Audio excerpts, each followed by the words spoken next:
وبالوالدين إحسانا وبذي القربى واليتامى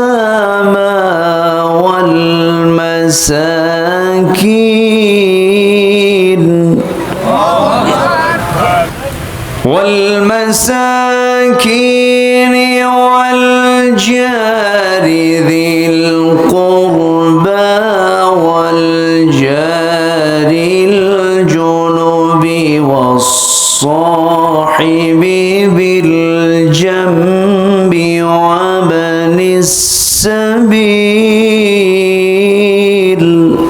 আল্লাহর আয়াতকে বিশ্বাস করতে হবে, আল্লাহর আয়াতকে অস্বীকার করা যাবে না। আল্লাহর আয়াতকে অস্বীকার করা মানে কার হক নষ্ট করা? জোরে বলুন, কার হক নষ্ট করা?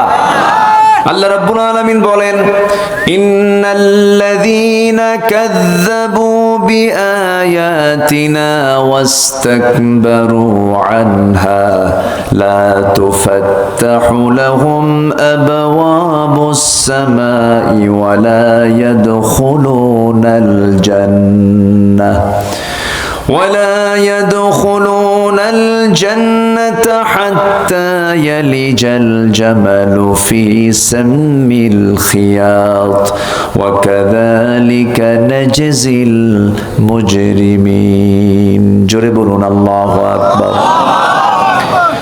আল্লাহ রাব্বুল আলামিন বলেন, কি পরিমাণ তিনি রেগে গিয়ে এই স্পষ্ট বাক্য তিনি বান্দাকে জানিয়ে দিচ্ছেন, ইন্না নিশ্চয় আল্লাযীনা যারা কাযযাবু মিথ্যা প্রতিপন্ন করবে বিআয়াতিনা আমার আয়াতকে যারা মিথ্যা প্রতিপন্ন করবে, ওয়াস্তাকবারু আনহা এবং অহংকার করে কিতাব থেকে আয়াত থেকে দূরে রাখবে, অহংকার প্রদর্শন করবে, লা তুফাত্তাহু লাহুম আবওয়াবুস সামা তাদের জন্য আসমানের কোনো দরজাই খোলা হবে না। বাবুন এক বচন, আবওয়াব বহু বচন। আসমানের দরজা কি একটা না 7টা? কয়টা? আসমান কয়টা? দরজাও কয়টা? 7টা। লাহুম আবওয়াবুস সামা তাদের জন্য আকাশের কোন দরজা, একটা দরজাও তাদের জন্য খোলা হবে না। লা তুফাত্তাহু খোলা হবে না।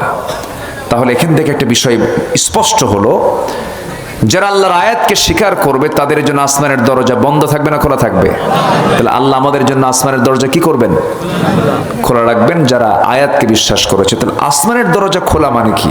তাহলে আমাদের তো যেতে হবে আসমান দিয়েই, নাকি? আসতে কয় এই আয়াত কি বলছে? আমাদের আসমান দিয়েই যেতে হবে। কে নিবেন আমাকে? কোন বিমানে? বলেন, কোন বিমানে চড়বেন আপনি? দুনিয়ার বিমানে যাওয়া যাবে? সম্ভব? সম্ভব? সম্ভব না। দেখেন আল্লাহ পাক কি সুন্দর করে বলছেন, তাদের জন্য আসমানের কোনো দরজা খোলা হবে না। অর্থাৎ এখান থেকে ক্লিয়ার হয়ে গেল, আল্লাহওয়ালা যারা হবে, আল্লাহর হক যারা আদায় করবে, আল্লাহর আয়াতকে প্রতিষ্ঠার জন্য যারা সংগ্রাম করবে, তাদের জন্য রহমতের দরজা আল্লাহ রাব্বুল আলামিন খুলে দিবেন। এবং তিনি নিজে এক জায়গায় বলছেন, হাদিসে কুদসির মধ্যে আসছে, কাল হাশরের ময়দানে কোনো ছায়া থাকবে না, কোনো ছায়া বান্দার জন্য প্রেজেন্ট থাকবে না। সেই দিন 7 শ্রেণীকে আমি আল্লাহ রাব্বুল আলামিন আর শাজিমের ছায়ায় তাদেরকে আমি জায়গা করে দেব। জোরে বলি সুবহানাল্লাহ। আর শাজিম ডানে বামে নিচে না উপরে? তাহলে উপরে যদি আপনি যেতে চান তাহলে কয় দরজা, কয় আকাশ পার হতে হবে? 7 আকাশ। কে পার করে নিবেন? আসতে বলেন, কে পার করে নিবেন? আল্লাহ আল্লাহ আল্লাহ আল্লাহু আকবার। সবাইকে আল্লাহর সঙ্গে সাক্ষাৎ করতে চান? আওয়াজ খুব দুর্বল মনে হচ্ছে আপনাদের।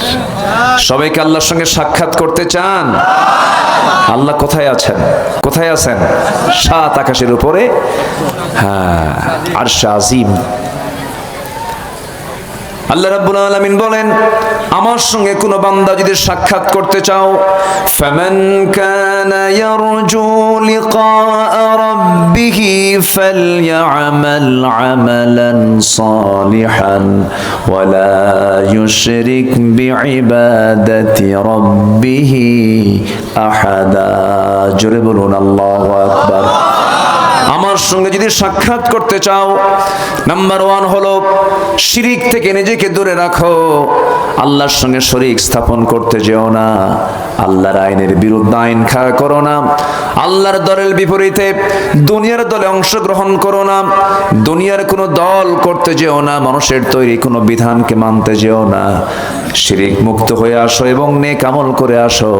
আমি আল্লাহ তোমার সঙ্গে সাক্ষাৎ করব জান্নাতের ভিতরে। এটি জোরে বলা যাবে না সুবহানাল্লাহ। লিকা রাব্বিহি, লিকা, আল্লাহু আকবার। একদম আল্লাহ নিজে বলছেন, কোন বান্দা আমার সঙ্গে সাক্ষাৎ করতে, লিকা রাব্বিহি, আমার সঙ্গে সাক্ষাৎ করতে চাও, শিরক মুক্ত হয়ে আসো, নেক আমল করে আসো, আমি আল্লাহ নিজে সাক্ষাৎ করব। জোরে বলি সুবহানাল্লাহ। সে জান্নাতের সন্ধান আমাকে আপনাকে খুঁজে বের করতে হবে। তাহলে যারা আল্লাহর আয়াতকে স্বীকার করবে তাদের জন্য দরজা বন্ধ না দরজা খোলা? যারা স্বীকার করবে তাদের জন্য দরজা বন্ধ না খোলা? খোলা। আমরা দরজা কি বন্ধ করে দিতে চাই না খোলা রাখতে চাই? তাহলে আমাদের আল্লাহর আয়াতকে বিশ্বাস করতে হবে। না বিশ্বাস করলে কি হবে? আল্লাহ কত শক্ত কথা বলছেন, ওয়ালা ইয়াদখুলুনাল জান্নাতা হাত্তা ইয়ালিজাল জামালু ফি সাম্মিল খিয়াত। ওই সমস্ত বান্দাগুলো কখনো জান্নাত পাবে না, কখনো জান্নাতে প্রবেশ করতে পারবে না। যেমন করে একটা সূঁচের ছিদ্র পথে বৃহদাকার বড় আকারের উট যেমন প্রবেশ অসম্ভব, এই সমস্ত বান্দার জন্য আমার জান্নাতে যাওয়া তেমনই অসম্ভব। জোরে বলে নাউযুবিল্লাহ। সূঁচের ছিদ্রপথ তো অনেক বড়, তাই না? সূচের ছিদ্রপথে যাদের চোখ দুর্বল, সুই ঢোকাতে পারে, কি বলে, সুতা ঢোকাতে পারে, ঢোকাতে নিয়ে আরেক দিকে যায়। চোখ দুর্বল লোক একটা সুতাই ঢোকাতে পারে না সূচের ভিতরে। আল্লাহ বলছেন, একটা সুইয়ের ভিতরে একটা উট প্রবেশ যেমন অসম্ভব, এদের জন্য আমার জান্নাতে যাওয়া তেমনই অসম্ভব। নামাজকে কখনো বাদ দেওয়া যাবে না। দেখেন হক কত মারাত্মক বিষয়। ঋণ করেছেন আপনি, ঋণগ্রস্ত হয়ে দুনিয়া থেকে বিদায় নিলেন। ঋণের বোঝা আপনি নিয়ে যদি দুনিয়া থেকে বিদায়ও নিয়ে নেন, মৃত্যুর রাজপথ হলো শাহাদাত। মৃত্যুর রাজপথ কি বলেন? শাহাদাত। শহীদের চাইতে বড় মর্যাদার মৃত্যু আর পৃথিবীতে নাই। সব মৃত্যুর হিসাব দিতে হবে, কিন্তু শহীদের কোনো মৃত্যুর হিসাব দিতে হবে না, কোনো কিছুর জবাবদিহিতা লাগবে না। এপারে দুনিয়া, ও পারে সোজা জান্নাত। ওই শহীদের শাহাদত পর্যন্ত ক্যান্সেল হবে ঋণের কারণে। কারণ ঋণ করেছে, বান্দার একটা হক নষ্ট হয়ে আছে কিনা বলেন? নষ্ট হয়ে আছে। আমার নবীজি একদিন জানাজায় শামিল হলেন। জানাজা শুরু করবেন এমন সময় বলা হলো, ইয়া রাসূলুল্লাহ, জানাজা শুরু করা যায়। তার কানে এসেছে সাহাবী ঋণগ্রস্ত হয়ে মারা গেছে। রাসূল বললেন, ঋণগ্রস্ত ব্যক্তির জানাজা আমি পড়াবো না। রাসূল তিনি আপত্তি জানালেন। এক সাহাবী বললেন, ইয়া রাসূলুল্লাহ, ওই সাহাবীর যত ঋণ আছে সেই ঋণ শোধের দায়িত্ব আমি আমার কাঁধে উঠায় নিলাম।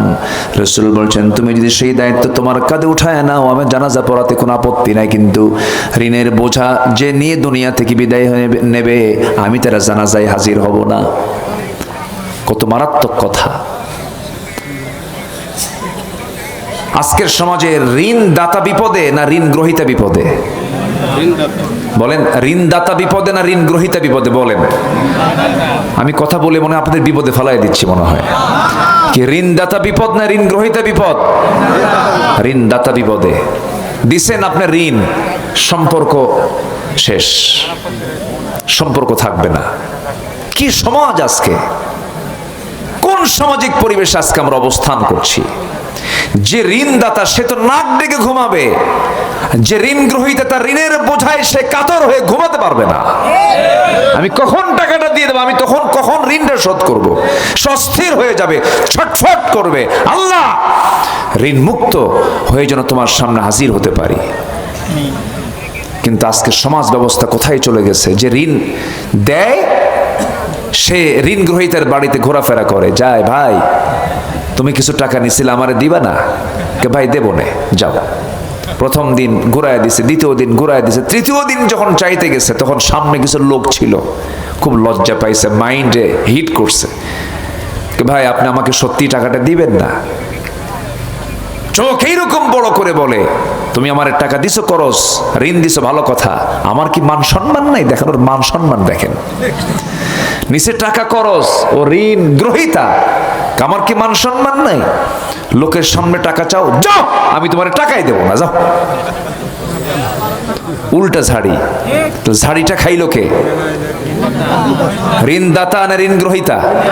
ঋণদাতা। ঝাড়ি খায়া রাগের ঠেলায় বলল, যা, তোর কাছ থেকে আমি কোনোদিন টাকা নেব না। এখন আল্লাহর দিকে তাকায় বলে, আকাশের দিকে, আল্লাহ তুমি সাক্ষী থাকো, ওর কাছ থেকে জীবনে আর টাকা চাবো না, যা, তোর এই টাকা হাসরের দিন তুলে নেব। মুসকে হাসি মেরে কয়, লম্বা ডেট পাইলাম। কি ডেট পাইছে? তোর ওর ইমান আছে না গেছে? ওর ইমান আছে? ইমানই তো নাই। যার কাছে আমানতদারিতা নাই তার ইমান কিসের? ইমানকে আপনি চিনবেন কেমনে? ইমানকে আপনি বুঝবেন কেমনে? ইমানকে আপনি ফিল করবেন কেমনে?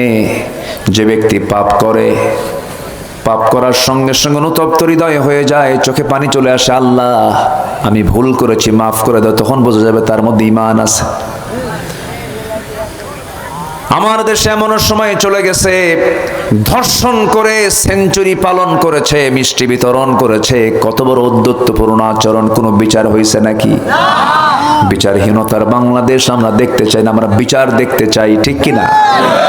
ওয়াকিমুল ওয়াজনা বিল কিসতি ওয়ালা তুখসিরুল মিজান। মিজানটাকে ঠিক করো, ওজনটাকে ঠিক করো, বিচারকে ঠিক করে ফেলো।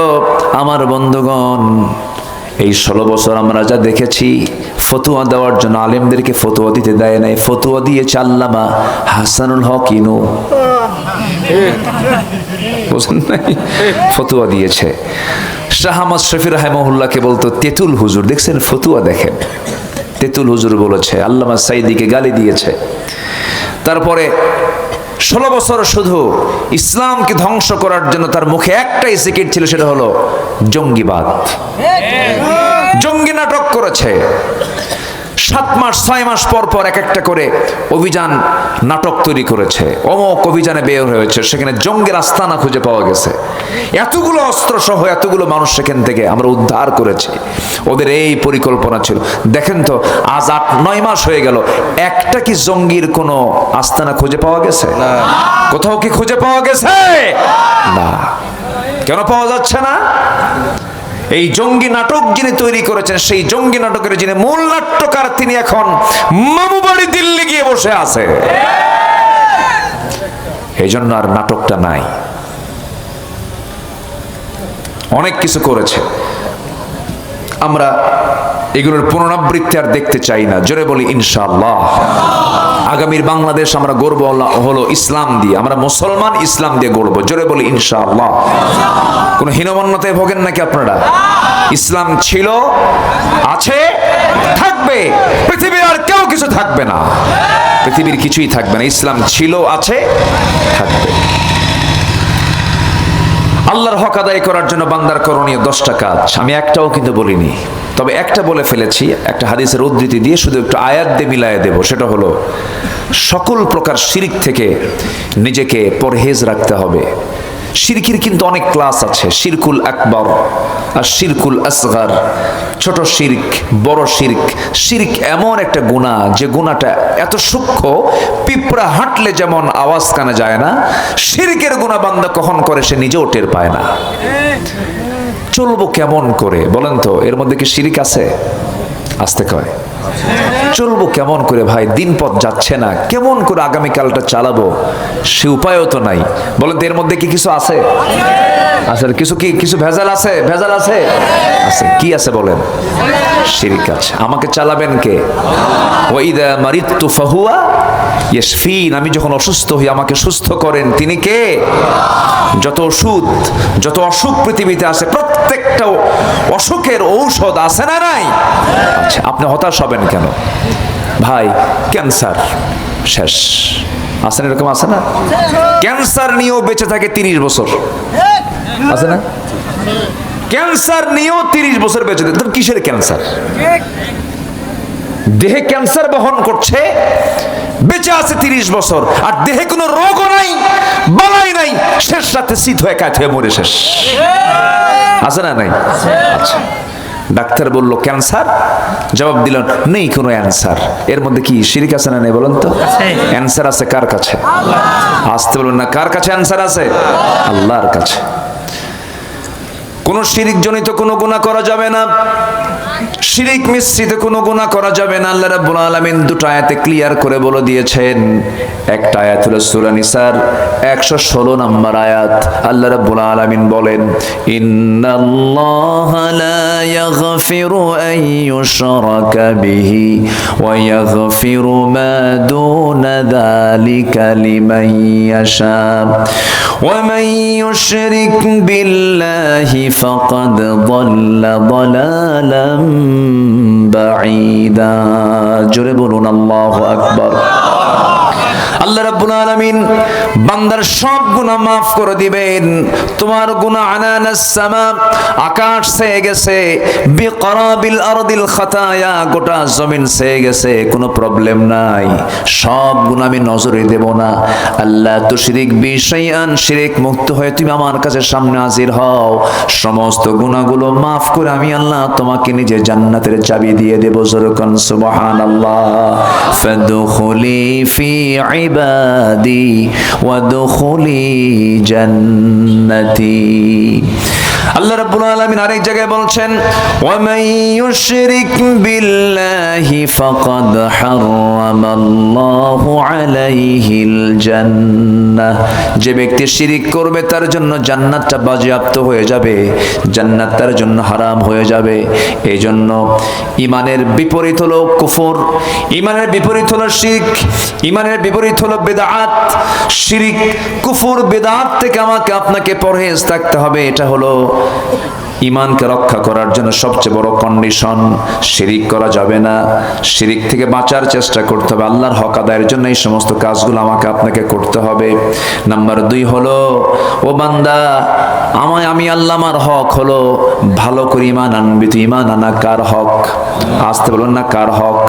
শুধু ঈমান আনতে হবে না, টিকে থাকতে হবে। বলেন বলেন বলেন বলেন।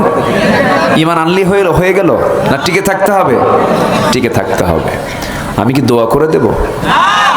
এই যে আস্তে আস্তে করে 2-1 লোক যে ওঠাউঠি করতেছেন, একটু বসেন, একটু বসেন।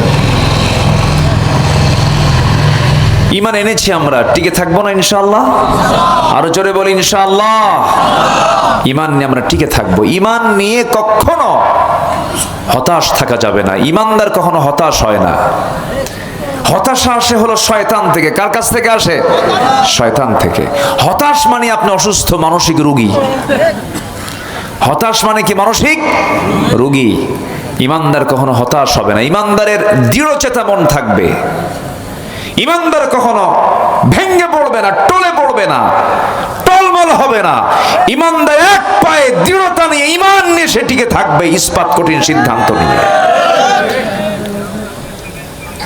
আমি আশ্চর্য অবাক হয়ে যাই মাঝে মাঝে, যেদিন আল্লামা সাঈদ রাহিমাহুল্লাহকে জেলখানা থেকে ধরে এনে যখন হসপিটালে ভর্তি করানো হচ্ছে, ওনাকে যখন নিয়ে যাওয়া হচ্ছিল ভিতরের দিকে, উনি তখন জাতির দিকে তাকায় কেঁদেছেন না হেসেছেন? হেসেছেন। কি সাহস তার ভিতরে!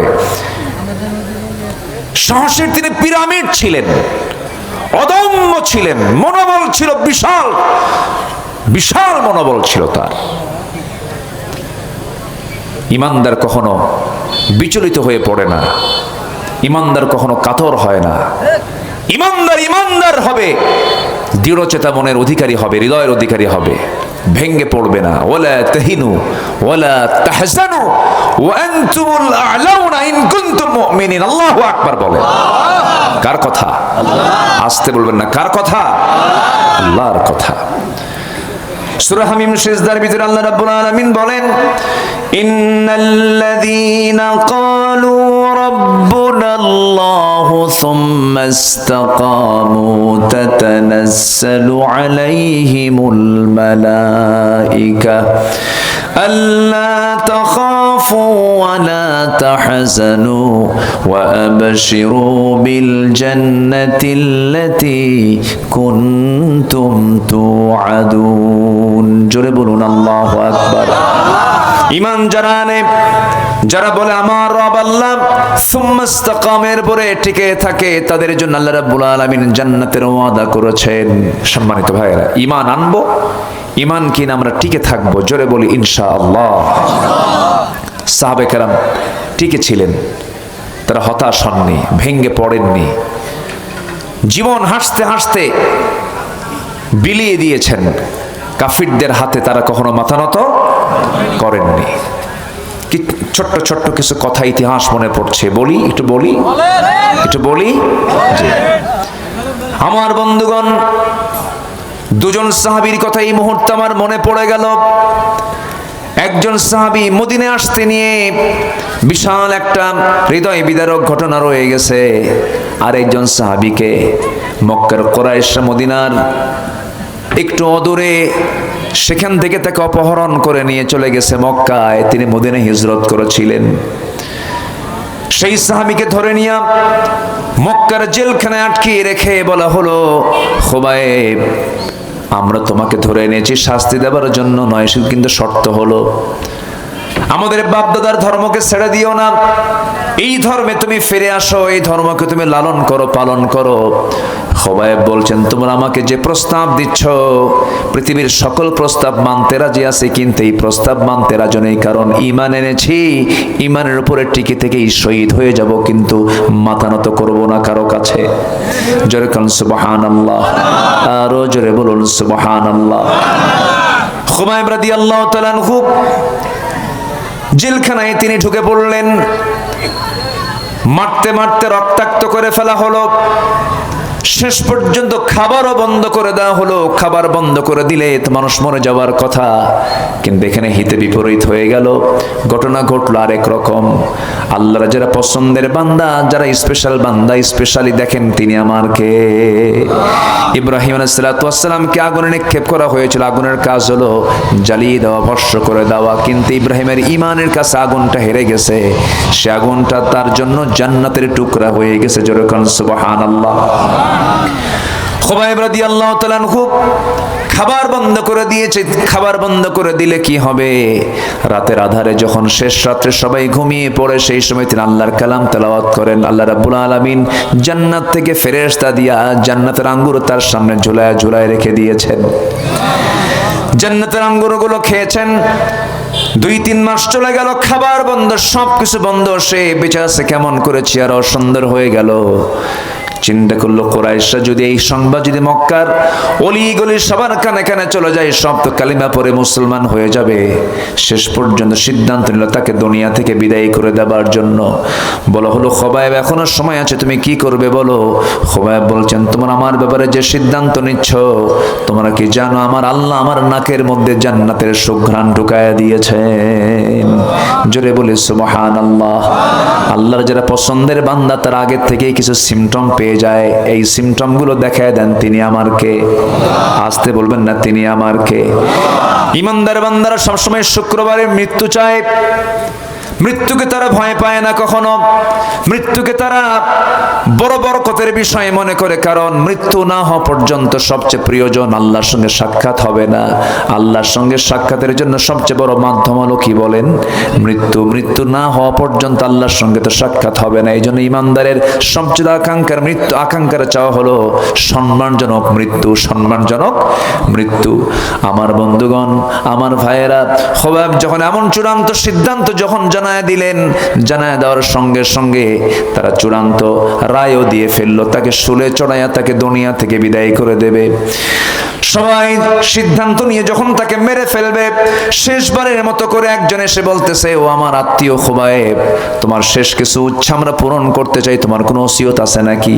খোবায়েব বলছেন, আমার কোনো ওসিয়ত তোমাদের কোনো আমি বলতে চাই না, তবে আমার শেষ ওসিয়ত যদি পূরণ করতে চাও, দুনিয়াবি কোনো ওসিয়ত আমি চাই না তোমাদের কাছে, একটু ওযুর পানি যদি দিতাম, আরে ওযু বানাতাম, নামাজে দাঁড়ায় আমি আল্লাহর সঙ্গে শেষ কথাগুলো বলে নিতাম। আমাদের কথা বলার জায়গা আল্লাহর সঙ্গে কোথায়? জোরবেন, কোথায় কোথায় কোথায় কোথায় কোথায়? ইস্তাঈনু বিস-সাবরি ওয়াস-সালাহ ইন্নাল্লাহা মা'আস-সাবিরিন। তোমরা আমার কাছে সাহায্য চাও ধৈর্যের মধ্য দিয়া, সালাতের মধ্য দিয়া। ধৈর্য রাখতে হবে, সালাতও রাখতে হবে। ধৈর্য আছে সালাত নাই হবে না, সালাত আছে ধৈর্য নাই তাও হবে না, দুটোই লাগবে। ইস্তাঈনু বিস-সাবরি ওয়াস-সালাহ। আমার বন্ধুগণ, ওযুর পানি দেওয়া হলো, ওযু বানালেন, ওযু বানায়া নামাজে দাঁড়িয়েছেন। প্রথম রাকাত আস্তে আস্তে করে নামাজ পড়লেন খোবায়েব। আস্তে আস্তে করে নামাজ পড়তে পড়তে নামাজের মধ্যে হঠাৎ করে তার মনে হয়ে গেল, নামাজ যদি একটু লম্বা করে ফেলি কাফের মুশরিকরা মনে করতে পারে। খোবায়েব বুঝে মৃত্যুর ভয়ে নামাজটাকে কন্টিনিউ করছে, লম্বা করছে, বড় করছে। এই চিন্তা মাথায় নিয়ে তিনি করলেন কি, দ্বিতীয় রাকাতে গিয়ে তিনি নামাজটাকে শর্ট করে ফেললেন। সব কিছু শর্ট করে ফেলে সালাম ফিরেই দুহাত উঁচু করে আকাশের দিকে তাকায় বলছে, আকাশের মালিক আল্লাহ, আজকে 6 মাস যাবত আমি আমার রাসূলকে দেখতে পাই না, নবীর দরবারও দেখতে পাই না, আমার প্রিয় সাহাবীদের সঙ্গে দেখা হয় না। আল্লাহ, আমি যদি দুনিয়া থেকে বিদায় হয়ে যাই, আমার বিদায়ী সালামটা তুমি নবীর দরবারে পৌঁছায়া দিও। মুহাব্বত আছে না নাই? নবীর প্রতি মুহাব্বত না হলে পরে কি জান্নাত পাওয়া যাবে নাকি? মুহাব্বত থাকতে হবে, আনুগত্য থাকতে হবে। তবে কোনটা আগে দরকার, মুহাব্বত না আনুগত্য? ভালো করে বলেন, ভালো করে বলেন। মুহাব্বত আগে দরকার না আনুগত্য আগে দরকার? আনুগত্য আগে দরকার, এরপরে মুহাব্বত। আনুগত্য নাই, মুহাব্বত দিয়ে কোনো কাজ হবে না। মুহাব্বতের কোন অংশে কমতি ছিল না আবু তালেবের। অনেক সাহাবীও তার মতো খেদমত করতে পারেন নাই। গোটা পৃথিবীর কেউ আবু তালেবের মতো খেদমত করতে পারে নাই। আবু তালেব রাসূলকে যে খেদমত উপহার দিয়েছেন, পৃথিবীর কোনো মানুষ তার মতো এমন খেদমত করতে পারে নাই। নিজের ছেলেকে দূরে রেখে, আলীকে দূরে রেখে, বুকের সঙ্গে জড়িয়ে রেখে আবু তালেব আমার রাসূলকে কোলে পিঠে মানুষ করেছেন। আমার নবীজিকে ভাষা শিখিয়েছেন, আমার নবীজিকে ব্যবসা শিখিয়েছেন, আমার রাসূলকে দূর দেশে সফর নিয়ে চলে গেছেন, বিয়েটাও করায় দিয়েছেন। আমার রাসূলকে মোহাব্বত করতে গিয়ে শিব আবু তালেবে বয়কট থেকেছেন, কাফিরদের সঙ্গে লড়াইও করেছেন, বাকবিতণ্ডা করেছেন, নবীজিকে মারতে দেন না, আঘাত করতে দেন নাই। কিন্তু ঈমান না থাকলে নবীর পিছনে সবসময় তিনি ছায়ার মতো থাকতেন, সবসময় তার পাশে দাঁড়াতেন। আমার নবীজি তাকে খুব মোহাব্বত করতেন। আবু তালেব খুব দৃঢ় চেতা ছিলেন রাসূলের ব্যাপারে। কেউ কোনো কথা বললে তিনি সামনে দাঁড়ায় যেতেন না, না আমার ভাতিজাকে মারা যাবে না, আঘাত করা যাবে না। আমার রাসূল তাকে কোনোদিন জোরপূর্বক বলেন নাই, চাচা আপনি ইসলাম কবুল করেন, কারণ লা ইকরাহা ফিদ্দিন, দিন গ্রহণে কোনো জবরদস্তি নাই, কোনো তাড়াহুড়ো করা যাবে না, কোনো ঠেলাঠেলি করা যাবে না, গুতাগুতি করা যাবে না। আমার বন্ধুগণ, আমার রাসূল কোনোদিন বলেন নাই, তবে একটা দিন বলেছিলেন, যেদিন তার মৃত্যুর শয্যায় তিনি শায়িত। সেদিন তার পাশে বসে রাসূল কেঁদে কেঁদে বলছেন, চাচা আমার জন্মের পূর্বে আমার বাপ হারাইছি, জন্মের পর পর আমার মাকে হারাইছি, আমাকে কোলে পিঠিয়ে আমার দাদা মানুষ করা শুরু করেছেন, দাদাটাকে হারাইছি 7 বছরে। ওই 7 থেকে নিয়ে আজকে এতদিন পর্যন্ত নবুয়ত প্রাপ্তি পর্যন্ত আপনি আমাকে ডানে বামে সামনে পিছন থেকে আমাকে আড়াল করে করে শত্রুদের কাছ থেকে আমাকে দূরে রেখে আমাকে নিরাপত্তা দিয়েছেন, নিরাপদে রেখেছেন, ব্যবসা শিখিয়েছেন, বিয়ে দিয়েছেন, এত কিছু আপনি আমার জন্য করলেন। ও চাচা, আপনার ছেলে দুইটাও আপনি আমার হাতে তুলে দিয়েছেন। একটা একটাবার চাচা কালিমা পড়ে মুসলমান হয়ে যান, দিনটা গ্রহণ করেন। কারণ জান্নাত পাওয়ার জন্য ভাতিজার পরিচয় দিয়ে চাচা বাঁচবে না, চাচার পরিচয় দিয়ে ভাতিজা বাঁচবে না, বাবার পরিচয় দিয়ে সন্তান বাঁচবে না, সন্তানের পরিচয় দিয়ে বাবা বাঁচবে না। ঈমান হলো এমন একটা সম্পদ চাচা, এটাকে লালন না করলে পরে, এটাকে গ্রহণ না করলে পরে কিচ্ছু লাভ হবে না, সবগুলো জিরো হয়ে যাবে, সব মাইনাস হয়ে যাবে। রাসূল যখন বারবার বলছিলেন, সেই সময় আবু তালেব বলছেন, ভাতিজা মুহাম্মদ, আমাকে বারবার জোরাজুরি করতে যেও না, আমার কপালে দিন গ্রহণ হবে না, আমার বাপদাদার ধর্ম আমি ছাড়তে পারবো না, হাসবো না, আমার জন্য যথেষ্ট আমার বাপদাদার ধর্ম। এই জাতীয় কথা যখন বলে ফেললেন তিনি, আমার নবীজি এক পর্যায়ে কথা বলে ফেললেন, চাচা আপনি অর্ধেক কালিমা বলেন, লা ইলাহা ইল্লাল্লাহ, এতটুকু বলবেন, আর বাকিটুকু বলার দরকার নাই। সঙ্গে সঙ্গে আল্লাহর পক্ষ থেকে আয়াত নাজিল হয়ে গেল। রাসূলকে জানানো হলো, আপনি যাকে ভালোবাসবেন আপনি তাকে হেদায়েত দিতে পারবেন না, হেদায়েতের চাবি কার হাতে? আসতে বলবেন না, কার হাতে? নবীজি হাতটা গোটায় নিলেন। আবু তালেব কি দেখে নাই? আবু তালেব রাসূলের জীবনের বহু মুজিজাত, ছোট থেকে নিয়ে বড় পর্যন্ত বহু মুজিজাত তিনি দেখেছেন, কিন্তু হেদায়েতের মালিককে বলেন কোনদিন অনেক সাহাবী ছিলেন, যেরকম সালমান ফারসি রাদিয়াল্লাহু তাআলা আনহু, কোনদিন রাসূলকে তিনি দেখেন নাই, শুধু একটা দিন দেখেছেন, সেদিন একটাবার দেখে তার প্রতি কালেমা গ্রহণ করে ঈমান এনেছেন, যেরকম সুবহানাল্লাহ। একদিন দেখে কালেমা পড়েছেন, আর সারা জীবন দেখলেন আবু তালেব, কপালে ইসলাম জুটলো না।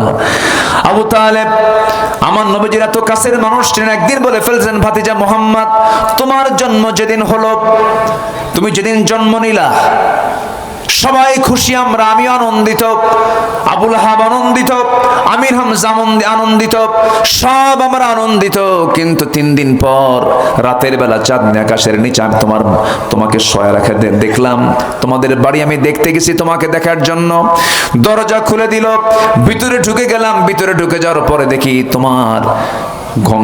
তোমার শুয়ে থাকাটা ঘরের মধ্যে নয়, তোমাকে শুয়ে রেখেছে চাঁদনি আকাশের নিচে, কিন্তু তোমার পাশে কেউ নাই, তোমার মা তোমার পাশে নাই, তোমার মা শুধু পাশে এক কোণায় বসে বসে ডুকরে ডুকরে কাঁদতেছে, চোখের পানি ফেলে ফেলে কান্দে, কিন্তু তোমার পাশে কেউ নাই।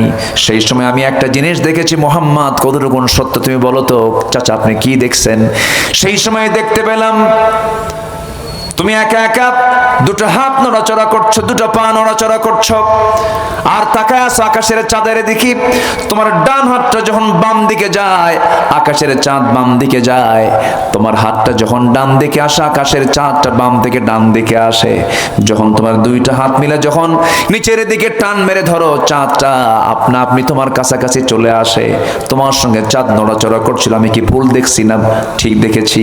রাসূল কেঁদে কেঁদে বলছেন, চাচা জন্মের পূর্বে বাপ হারাইছি, জন্মের পর মা হারাইছি, এই বিশাল একটা বয়স আল্লাহ পাক আমাকে দিয়েছেন, আপনি আমাকে ধীরে ধীরে বড় করেছেন চাচা, কিন্তু আমার মা সেদিন আমাকে কোলে নিতে পারছিলেন না। এর কারণ হলো, একটা সন্তান যখন দুনিয়াতে চলে আসে, সন্তান আসার সঙ্গে সঙ্গে ওই মহিলাটার 1 নম্বর চিন্তা হলো, সন্তানটা তো আমার ঠিক আছে, কিন্তু সন্তানটা আমি কোলে উঠায় দেব, আমার স্বামীর কোলে উঠায় দেব।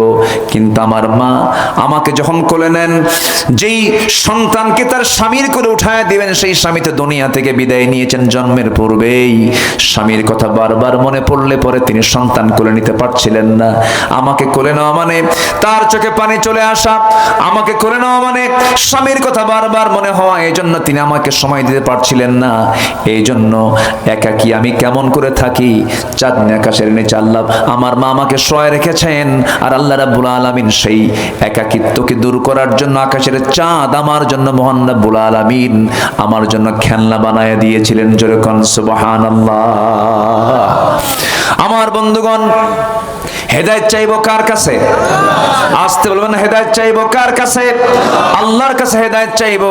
ঈমানটা মজবুত করে আনবো এবং দোয়া করবো, ওয়াসাব্বিত আকদামানা ফানসুরনা আলাল কওমিল কাফিরিন। আল্লাহ আমাদের কদমটাকে মজবুত করে দাও, বাতিলদের আক্রান্ত হয়ে যেন ঈমান ছুটে না যায়, হামলা মামলার একটা চিত্র দেখে যেন আমরা তাদের দিকে না যাই। আল্লাহ আমাদের কদমকে মজবুত করে দিও। আমার বন্ধুগণ, সেই খুবাইব রাদিয়াল্লাহু তাআলার কথা বলছিলাম। খুবাইব শেষ পর্যন্ত এই দোয়াটা করলেন, ও আল্লাহ আমার বিদায়ী সালামটা তুমি নবীর দরবারে পৌঁছায় দিও। নবীর প্রতি কি মুহাব্বত, তার শেষ দোয়াটা এমন দোয়া ছিল। এই দোয়া সে সম্পূর্ণ করে তিনি করলেন কি, সেই জায়গা থেকে সোজা ফাঁসির শুলে কাষ্টের দিকে দৌড়ায় দৌড়ায় যান। সেই সময় সবাই বলে, খুবাইব তুমি কি পাগল হয়েছো নাকি? কেন, কেউ কি মরার জন্য দৌড়া যায় নাকি? খুবাইব বলছেন, তোমরা আমাকে কি মনে করতেছো জানি না, তোমরা আমাকে ফাঁসির শুলের কাষ্ট দেখাচ্ছ, আর আমার আল্লাহ রাব্বুল আলামিন জান্নাতের 8টা দরজা আমার জন্য দেখায় দিতেছে। জোরে বলি ভাই সুবহানাল্লাহ। ইখলাস নিয়ে আসতে হবে, ঈমানের গভীরতায় পৌঁছতে হবে, রাসূলের প্রতি মুহাব্বত বাড়াতে হবে, সুন্নাহর পাবন্দি হতে হবে, তাহাজ্জুদ পড়তে হবে, কোন নফল ইবাদতকে বাদ দেওয়া যাবে না, নফল নামাজকে বাদ দেওয়া যাবে না। আপনার জীবনে যদি নফল নামাজ না বাদ পড়ে, আপনার জীবনে কখনো ফরজ নামাজ বাদ পড়বে না। নফল ফরজকে পাহারা দিয়ে ফেলে, নফল ফরজের গুরুত্বটাকে বাড়ায় দেয়। যে ব্যক্তি তাহাজ্জুদ পড়বে, তার কি কোনোদিন ফজর নামাজ কাজা হবে নাকি? আজ তো ফজর নামাজ কাজা হবে না। আমার ভাইয়েরা, খুবাইব রাদিয়াল্লাহু তাআলা তিনি দৌড়ে ওই ফাঁসির মঞ্চের দিকে যাচ্ছিলেন। একজন প্রশ্ন করে বলল, তুমি কেন এরকম দৌড়া যাও, তুমি কি পাগল হয়ে গেছো নাকি? তিনি বললেন, আমি জান্নাতের দিকে দৌড়াচ্ছি, হাত বাঁধা হলো, পা বাঁধা হলো। এমন সময় তাকে প্রশ্ন করে বলা হলো, খুবাইব তোমার এই জায়গায় যদি মুহাম্মাদের হাত পা বাঁধতাম কতই না ভালো হতো। এই কথা শোনার সঙ্গে সঙ্গে সহ্য করতে না পেরে বেশ কিছু সময় ধরে মুখের ভিতরে অনেকগুলো থুতু জমা করে যে বলেছে মুহাম্মাদকে বাঁধলে কেমন হতো, তার মুখ বরাবর এতগুলো থুতু মেরে দিলেন, মুখ ভরা থুতু মেরে দিলেন। বলেন তো এখন রাগ কমার কথা না বাড়ার কথা? রাগ গেল বেড়ে। তরবারি একটা বের করে সোজা তার ডান হাতে তরবারির যখন আঘাত করা হলো, ডান হাতটা ছিটকে পড়ে গেল, তিনি মুস্কি হাসি মারলেন। বাম হাতে আঘাত করা হলো, তিনি চিৎকার মেরে হাসতেছেন। বলা হলো, খুবাইব তুমি কি পাগল হয়ে গেছো নাকি? অঙ্গহানি করি আমরা একটা করে, তুমি হাসির মাত্রা বাড়ায় দাও কেন? খুবাইব বলছেন, তোমরা আমার একটা করে অঙ্গহানি করে দিচ্ছ, আল্লাহ রাব্বুল আলামিন আমার চোখের সামনে জান্নাতের হুরগুলো একটা করে দেখায় দিতেছে। একজন কাফের এসে নেজা তরবারি দিয়া বুক দিয়ে ঢুকায় পিঠ দিয়ে বের করলো। খুবাইব দুনিয়া থেকে বিদায় নিয়ে নিলেন। আমার নবী মদিনার মসজিদ থেকে হঠাৎ করে দাঁড় হয়ে গেছেন। দাঁড় হয়ে হাত উঁচু করে বলছেন, সালামুন আলাইকা ইয়া খুবাইব, সালামুন আলাইকা ইয়া খুবাইব, হে খুবাইব তোমাকে সালাম, হে খুবাইব তোমাকে সালাম। সাইয়েদনা ওমর ফারুক রাদিয়াল্লাহু আনহু তিনি দাঁড়িয়ে বলছেন, ইয়া রাসূলুল্লাহ আপনি খুবাইবকে সালাম দিচ্ছেন কেন? আমরা খুবাইবকে দেখি না বহুদিন, কি হয়েছে? রাসূল কেঁদে বলছেন, ও আমার সাহাবীরা, আমি আমার নবুয়তি চোখে দেখতে পেতেছি আমার খুবাইব দুনিয়াতে নাই, আমার খুবাইব জান্নাতের পাখি হয়ে জান্নাতের মধ্যে উড়ে বেড়াতেছে। জোরে বলি সুবহানাল্লাহ।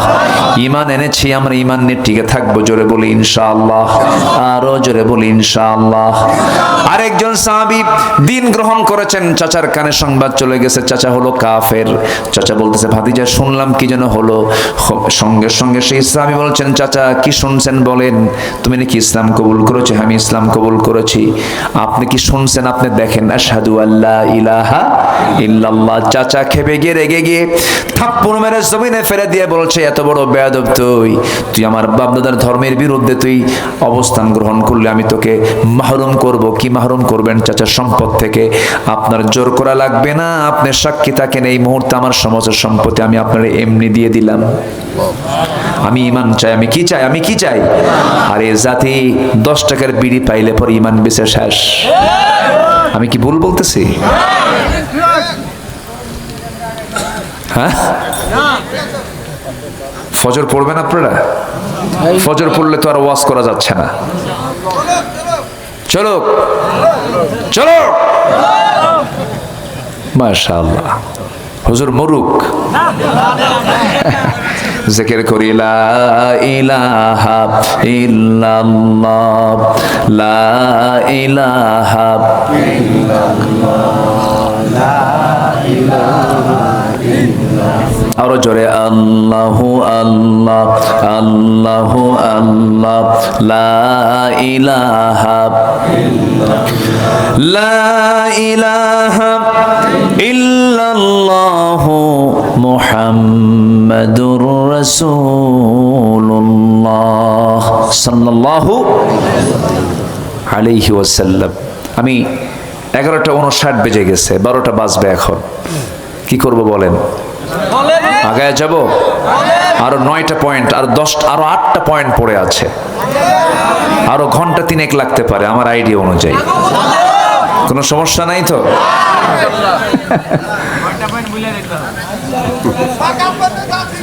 সকাল পর্যন্ত হিয়া হাত্তা মাতলাইল ফজর, কোনো সমস্যা নাই, দেখা যাক। থাকেন জানাজা সহ এতক্ষণ কথা বলা যায়? কঠিন ব্যাপার তো। সম্মানিত ভাইয়ের, একটু আমার দিকে তাকান। এত সুন্দর সচেতন শ্রোতা আপনারা, আমার মনে আছে কিন্তু আমি গত বছর আসছিলাম। যারা এসেছেন একদম অ্যাকচুয়ালি আপনারা কোরআনের ছাত্র হয়ে এসেছেন, বলি আলহামদুলিল্লাহ। খোরাক কিছু নিতে এসেছেন আপনারা। অত্যন্ত বৈরী আবহাওয়া ছিল আজকে সারা দিন, বৃষ্টি হবে হবে ভাব, তাই না? এরকম ছিল না? ছিল। এর মাঝেও আপনারা এসেছেন আজকের মাহফিলে। প্রচন্ড গরমও চলছে। আল্লাহ তুমি সবার আশাকে জান্নাতের কারণ বানিয়ে দাও। জোরে বলি আল্লাহুম্মা আমিন। আরো জোরে আল্লাহুম্মা আমিন। আর একটু সময় আমি নিতে চাচ্ছি, 10টা পয়েন্ট আমি যেন সম্পূর্ণ করতে পারি। আরো ছিল মানে বান্দার উপরে আল্লাহর হক, আবার আল্লাহর উপরে বান্দার হক। 10টা আর 6টা। আল্লাহর প্রতি ঈমান আনতে হবে একদম সংশয় মুক্ত হয়ে, সুম্মা লাম ইয়ারতাবু, কোনো সন্দেহ রাখা যাবে না। ঈমান সেই ব্যক্তির পরিপূর্ণ যে ব্যক্তি সন্দেহ মুক্ত ঈমান আনতে পেরেছে। আর সন্দেহ মুক্ত ঈমান তখনই আনা যায় যখন ওই বান্দার ভিতরে কোরআনে কারীমের জ্ঞানটা ঢুকেছে। বলি আলহামদুলিল্লাহ। আল্লাহ আছে না নাই, এরকম চিন্তা অনেকের মাথায় আসতে পারে। আল্লাহ আছে না নাই হুজুররা কয়, তাই না? পরকাল আসলে কি যেন আছে কিনা হুজুররা বলে, কিন্তু এই চিন্তা মাথায় থাকবে না তখন যখন আপনি কোরআনটাকে বদ্ধমূল করতে পারবেন। এটা যে কি কিতাব, এটা যে কি গ্রন্থ! আল্লাহু আকবার বলেন। গোটা পৃথিবীর সমস্ত বিজ্ঞানী, হল বিজ্ঞানী, যে জগতে বলেন না কেন, মেডিকেল সায়েন্স, সমস্যা নেই। আপনি ভৌগোলিক এই আকাশ নিয়ে যারা গবেষণা করে তাদেরকে ডাকবেন, কোন বিজ্ঞানীকে ডাকবেন, কোন ধরনের জ্ঞান চাবেন, সব ধরনের জ্ঞানের উৎসই হলো কোরআন। আল্লাহু আকবার বলেন। এর মধ্যে মেট্রোলজিক্যাল সায়েন্স আছে, আবহাওয়া বিজ্ঞান আছে, প্রাণী তথ্য আছে, প্রাণীবিদ্যা আছে। আপনি কি চান? আপনি এই নিয়ে গবেষণামূলক কথা বলতে গেলে ঘন্টার পর ঘন্টা চলে যাবে।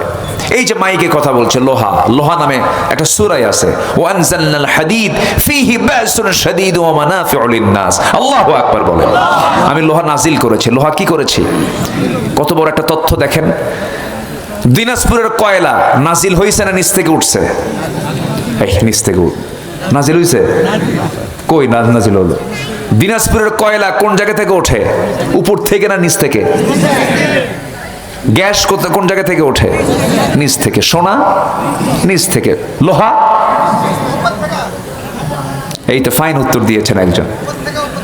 লোহাটা ওয়ানজালনাল হাদিদ, ওয়ানজালনা মানে কি আমি অবতরণ করেছি, আমি নাজিল করেছি লোহাটাকে আসমান থেকে।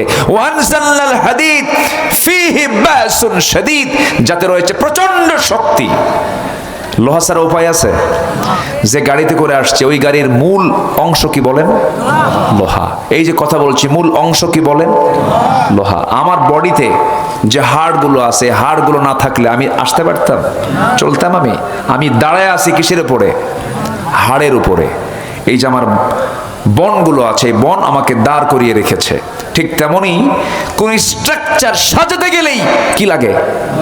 লোহা লাগে। বিল্ডিং করবেন আপনি, প্রধান যে উপকরণ কি বলেন? একটা বিল্ডিং দাঁড়ায় থাকে কিসের উপরে? লোহার উপরে। বিমান চলে কিসের উপরে? লোহার উপরে। যুদ্ধ চলে ফীহি বাসুন শাদীদ কিসের উপরে? লোহার উপরে। একটা সুই বানাবেন কি লাগে? ধান কাটবেন কি লাগে? লোহা না কাঁচি? এই ধান কাটতে কি লাগে? লোহা না কাঁচি লাগে? কাঁচি কি দিয়ে আসে? লোহা দিয়ে আসে। ও আপনারা ভাবছিলেন মনে হয় লোহা মনে হয় বিএসআরএম এর কেএসআরএম বানায়, না, পৃথিবীর কেউ এটা প্রসেস করে, কিন্তু লোহাটা মূলত কার? আল্লাহ নাজিল করেছেন। লোহা উৎপাদন করতে যে তাপমাত্রা লাগবে সেই তাপমাত্রার পরিমাণ হলো 5 billion degree Celsius. 5 billion degree Celsius তাপমাত্রা প্রেজেন্ট থাকলে পরে সেখানে লোহা উৎপাদন হবে। পৃথিবীর কোথাও কি 5 বিলিয়ন আছে? 30 ডিগ্রিতে তো আমরা কায়েত হয়ে পড়ি। সূর্যের আভ্যন্তরীণ তাপমাত্রা হলো 15 মিলিয়ন ডিগ্রি সেলসিয়াস। তাহলে 15 মিলিয়ন ডিগ্রি সেলসিয়াস সূর্যেরই তাপমাত্রা, পৃথিবীতে 5 বিলিয়ন পাবেন কোথায়? বিজ্ঞান বলছে কোন সুপারনোভার মহা বিস্ফোরণের মধ্য দিয়ে আল্লাহ পাক লোহাগুলোকে আকাশ থেকে নাজিল করে দিয়েছেন। আল্লাহ 1500 বছর আগে বলছেন ওয়ানজালনাল হাদিদ, আমি আল্লাহ লোহা নাজিল করেছি। সুবহানাল্লাহ, জোরে কোন না ভাই সুবহানাল্লাহ। কোরআনকে অবিশ্বাস রাখার কোন উপায় আছে বলেন? আমরা অসুখ হলে ডাক্তারের কাছে যাই, অসুখ দিয়েছেন কে? আল্লাহ। ওষুধ কি নাই? আল্লাহ পাক একটা ওষুধের তথ্য দিয়েছেন, কত আগে দিয়েছেন। يخرج من بطونها شراب مختلف ألوانها فيه شفاء للناس। الله أكبر বলেন। আচ্ছা, মৌমাছি যে মধুগুলো সংগ্রহ করে, মধু নিয়ে আসে কিসে করে বলেন তো? মুখে করে? মুখে কতগুলো নিয়ে আসবে মুখে বলেন? ওর মুখই তো ছোট। মৌমাছি দেখেন না আপনারা? ক্যাপসুলের মতো দেখা যায়। কিসের মতো? ক্যাপসুল সাইজ না? আচ্ছা, মৌমাছি শক্তিশালী না আমরা শক্তিশালী? কোন?